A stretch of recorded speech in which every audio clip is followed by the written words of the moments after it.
Kayo po, mga taga-unang distrito, ay gumagawa ng isang napakalaking tulong para sa hindi lang sarili nating mga bayan, kung hindi para sa buong bansa, at sana magiging napaka-makabuluhan ito dahil it's a very solvable problem. Alam po natin ang solusyon, inaamin na nga ng gobyerno na magagawa ito. Kailangan lang ng konting tulak pa para aprubahan ng Kongreso, at dahil sa unang hakbang na ginagawa ngayon ng unang distrito ng Batangas, naniniwala po ako na magtatagumpay po tayo at maibaba natin ang presyo ng langis. At sa parte ko naman, hindi tayo titigil hanggang aaprubahan ng Kongreso at ibaba ang presyo ng langis. At may update tayo ng ating congressman kaugnay sa nangyaring hearing sa Congress kahapon. Sir? Salamat, Marilyn. At isang magandang araw po sa inyong lahat. Sa lahat po ng mga taga Nasugbu at Palayan at iba pang mga bayan ng Batangas, at syempre sa lahat ng mga taga Maynila na narito po ngayon. Tayo po ay narito kahapon. Ito po ay actually ang ating pangalawang araw na. At tayo po ay tuloy-tuloy na lalaban para sa pagbaba ng presyo ng langis sa pamamagitan ng pagbaba ng VAT. Actually, ilang beses na natin itong tinalakay sa Kongreso pero hindi pa inaprubahan ang pagbaba ng VAT. Pero dahil sa dumadami na mga Pilipino na nananawagan na aaprubahan ito, hindi na rin pinatanggi ng mga ibang kongresista na kailangan na rin itong aprubahan. Pero mukhang kailangan na mas palakasin pa ang boses ng mga mamamayan para ma-prioritize ang measure na ito. Kahapon po kasi nagkaroon tayo ng buong araw na pagdinig at nagpresenta ang iba't ibang mga ahensya ng gobyerno.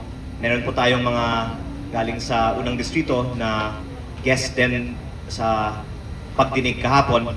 At wala pong malinaw na sagot ang Department of Finance patungkol sa pagbaba ng buwis, kahit yung pagtanggal ng fuel excise tax na ipinasa na ng Kongreso.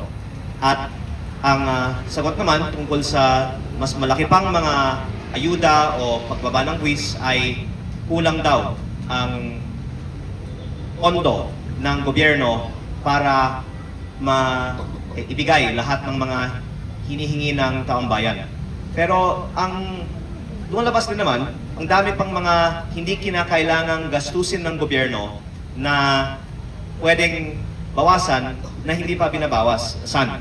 At kabilang po dito ang mga traveling expenses, representation expenses, at yung mga non-essential expenses na ito, sa sarili nilang definisyon, ay umaabot na sa 150 billion. Meron pang iba pang mga gastusin na hindi nila sinama para makabuo sana ng mahigit 250 billion pesos na savings. Kaya nila sinasabi, hindi pwedeng tanggalin ang VAT sa petrolyo dahil hindi daw kaya ng ating gobyerno na bawasan ng ating kinokolektang buwis sa halaga ng 250 billion pesos. Pero kung tanggalin lang ang mga hindi kinakailangang gastos, makakabuo na tayo ng madali ng 250 billion pesos. Ang dahilan na hindi pa ito ginagawa ay sa aking palagay, hindi pa kasi naiisip ng gobyerno na kailangan nang ibigay ang lahat ng maaaring ibigay para lutasin ang mga epekto ng pagtaas ng presyo ng langis. Kaya tayo nandito ngayon, unang distrito man, andito tayo sa Maynila para sana makita ng iba pang mga kababayan natin na may clamor na para lutasin ang mga epekto ng pagtaas ng presyo ng langis. At kapag pati ang mga taga Maynila at iba pang mga distrito ay mananawagan din para dito, sa tingin ko hindi na mai-ignore ng ating gobyerno ang pangangailangan ng mas malaki pang aksyon para ibaba ang presyo ng langis. Kayo po, mga taga-unang distrito, ay gumagawa ng isang napakalaking tulong para sa hindi lang sarili nating mga bayan, kung hindi para sa buong bansa, at sana magiging napaka-makabuluhan ito dahil it's a very solvable problem. Alam po natin ang solusyon, inaamin na nga ng gobyerno na magagawa ito, kailangan lang ng konting tulak pa para aprubahan ng Kongreso. At dahil sa unang hakbang na ginagawa ngayon ng unang distrito ng Batangas, naniniwala po ako na magtatagumpay po tayo at maibaba natin ang presyo ng langis. At sa parte ko naman, hindi tayo titigil hanggang aaprubahan ng Kongreso at ibaba ang presyo ng langis. Maraming salamat po. At maraming salamat din po kay Mayor, kay Konsehala, sa lahat ng mga ibang mga opisyal na narito. At syempre, sa inyo ma'am, sa inyong pag-organize nito. Salamat po. Thank you po, Congressman. Maraming salamat po. Sabi nga ni Congressman, isang malaking kasaysayan ang ginagawang ito ng taga-unang distrito ng Batangas. Kumbaga sa apoy, tayo po ang tagapagpalingas ng apoy na kailangang sindihan ng tuloy-tuloy upang ang mga nakaupo sa gobyernong yan ay mamulat at makita nila na kailangan nilang umaksyon. Hindi lang naman ang taga-unang distrito ang may problema sa krisis sa industriya ng langis, kundi ang mamamayan ng Pilipinas. Kaya baga, napakalaki, makasaysayan ang ating ginagawa. Kulang pa, kaya asahan natin ang dapat na maging handa. Sunod-sunod pang mga araw o mas malaki pang bulto ng mamamayan ng unang distrito, at hagipin na rin natin ang lahat para tumungo dito sa Kamaynilaan upang maobliga, upang mapuwersa ang gobyerno na umaksyon sa problemang nararanasan natin. Ano po? Kaya napakalaking bagay, meron tayong congressman na handang tumulong sa mga mamamayang kagaya natin. Kaya maraming salamat po sa inyo. At ngayon naman po ay hihingi naman po natin ang mensahe ng kaniyang pong pakikisa ang ating kagalang-galang na mayor ng bayan ng Sugbo, Mayor Tony Barcelon.